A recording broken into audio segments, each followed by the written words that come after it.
Months have passed since Hollow Knight Silksong launched, and somehow the most talked about part of its release wasn't just how good it was, but how much drama surrounded it. What started as one of the most anticipated indie releases of all time quietly turned into something much bigger, a legitimate Game of the Year contender that exposed just how fragile the modern games industry really is. When Silksong released back in September, fans celebrated. That part hasn't changed. What has changed is how clearly we can now see the fallout. Because once the dust settled, once sales numbers locked in, once awards season rolled around, it became obvious this wasn't just a successful indie launch, it was a disruption. So today let's talk about why Silksong ended up running alongside and in some cases outshining games with 10 times the budget, and why that made both AAA publishers and some indie developers deeply uncomfortable. Recently, Silksong announced a teaser for its upcoming DLC, Sea of Sorrow. It's currently slated for 2026 with no exact release date, but the real headline isn't when it's coming, it's how it's coming. The DLC will be free for all players, and if that sounds familiar, it should. I've talked about Silksong before, about the controversy surrounding its launch, about how Team Cherry defied the AAA model, and about the backlash that followed, from publishers questioning its price to indie developers worrying it would make their own projects feel smaller, obsolete, or uncompetitive. So today I want to revisit that conversation, not to repeat it, but to connect the dots. Because this free DLC announcement didn't just come out of nowhere, it's the natural result of how we got here. For over a decade, the games industry has told us the same story. That games need to be bigger to be better. That game development has to involve hundreds of people. That rising budgets require rising prices, live services, battle passes, and endless monetization. We were told this was simply the cost of progress. And then Hollow Knight Silksong released and quietly proved that almost all of that was a lie. No bloated roadmap, no post-launch monetization strategy, no content that held hostage behind deluxe editions or season passes, just a complete polished game that trusted its players. And that trust changed everything. To understand why Silksong mattered so much, you have to understand the system it challenged. The AAA industry doesn't just sell games, it sells risk management. Publishers are terrified of failure, so they overcorrect. Bigger teams to spread responsibility. Safer designs meant to appeal to everyone. Monetization systems to guarantee revenue even if the game disappoints. That's how we ended up here. Modern games aren't designed to be memorable, they're designed to be financially resilient. Every mechanic is filtered through analytics. Every feature is tested for engagement. Every design decision asks the same question: can this make us more money later? Silksong never asked that question, and that's exactly why it feels different the moment you play it. Silksong is a game built entirely on intention. Nothing exists to pad runtime. Nothing exists to funnel you towards a store page. Nothing exists just because that's what the players expect now. Every area feels handcrafted, every enemy feels deliberately placed, every challenge exists to test skill, not patience. Silksong respects the player enough to say, if you fail, that's okay. Learn and try again. That philosophy is almost radical in today's industry. Silksong feels like it was made by people who genuinely love video games. Not trends, not monetization models, not engagement metrics. Games. You can feel it in the animation work, in how movement flows naturally, and how boss fights communicate information visually instead of through endless tutorials. This isn't a game that constantly explains itself, it trusts you to figure things out. And that trust is rare and powerful, because when developers respect players, players respond with loyalty instead of frustration. Silksong didn't just sell well, it stood toe-to-toe with the biggest games of the year. At awards shows dominated by franchises, sequels, and 9-figure budgets, Silksong was right there, not as a novelty, not as an indie darling, as a legitimate Game of the Year contender, and that scared people, because it forced an uncomfortable comparison. If this can compete at the highest level, what excuse does everyone else have?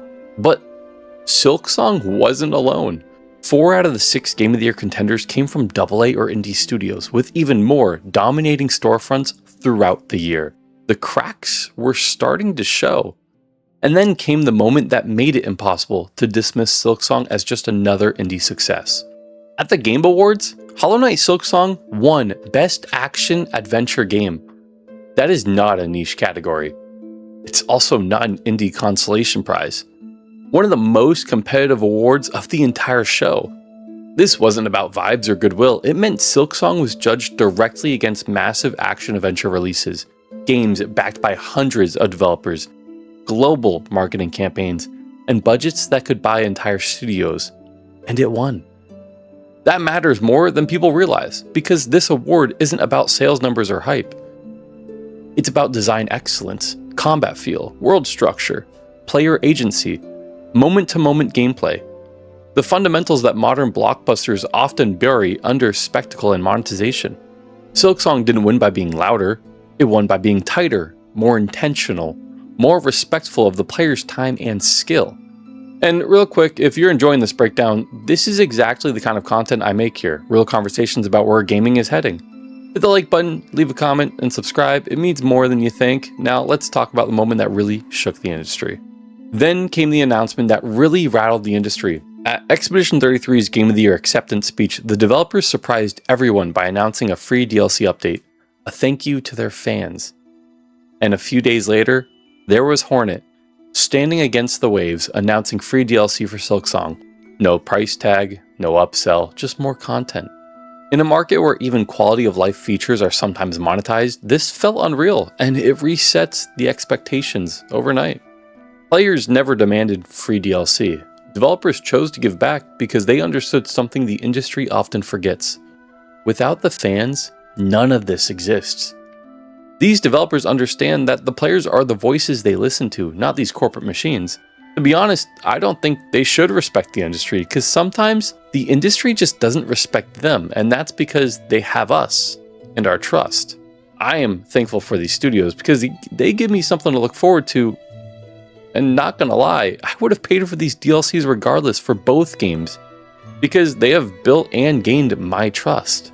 And this isn't new for Team Cherry. With the original Hollow Knight, they released 4 DLC packs completely free, as a thank you to their players who believed in them. And if you didn't know, Silksong wasn't even supposed to be a standalone game. Back in 2017, Team Cherry promised backers a Hornet DLC expansion. But as development progressed, the scope exploded. Hornet's speed, mechanics, and story didn't fit with the original framework. So in 2019, they made the call. This wasn't a DLC anymore, it was a full sequel. That decision meant rebuilding systems, designing new biomes, creating a new narrative, and pushing far beyond what was the original plan. And because Team Cherry was independent, they were allowed to do something that most studios couldn't: take their time. No publisher deadlines, no forced ship dates, just refinement until they were satisfied. Publishers weren't thrilled, because Silksong didn't just succeed, it made certain industry practices look greedy by comparison. When players see a complete game at launch, fair pricing, and free post-launch content, it becomes harder to justify that $70 price tag, paid expansions that feel cut, and live service hooks disguised as features.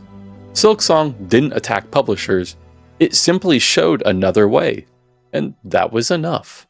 The most surprising backlash didn't come from the AAA studios, it actually came from other indie developers.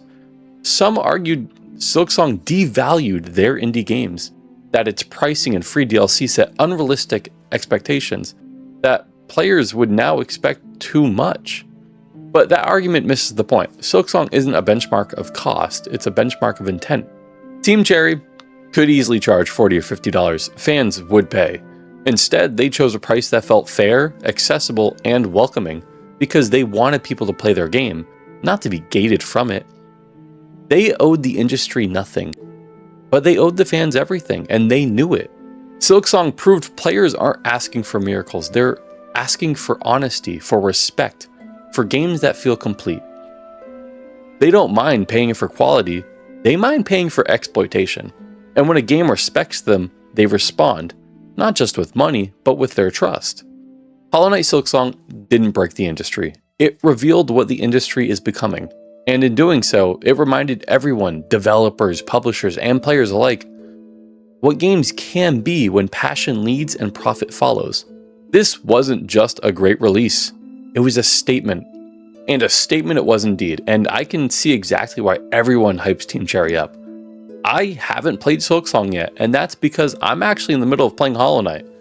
I started about a few weeks ago and I am enjoying my playthrough of it. It's a mystical, fun, and challenging world to explore with abilities to uncover, so I can progress further on the map. I like the idea of it not holding my hand because I'm enjoying the fact that I am exploring every nook and cranny. My goal is to hopefully, or somehow, beat Hollow Knight before the Sea of Sorrow DLC comes out. But Expedition 33 proves to make that difficult with the fact that they dropped their DLC. As much as I enjoy Hollow Knight, I've held off for 8 years. I think I can wait one more week before I get to play it. Regardless, I want to know, are you enjoying Silksong and currently playing it, or have you crushed the game and are awaiting the DLC? Or you can throw shade at the fact that I have avoided this game for so long. If you enjoyed this video, leave a like and subscribe, as we like to cover videos on the game industry and praise the games and studios that treat us as players, not wallets. On that note, I hope you have a lovely day and take care. Peace.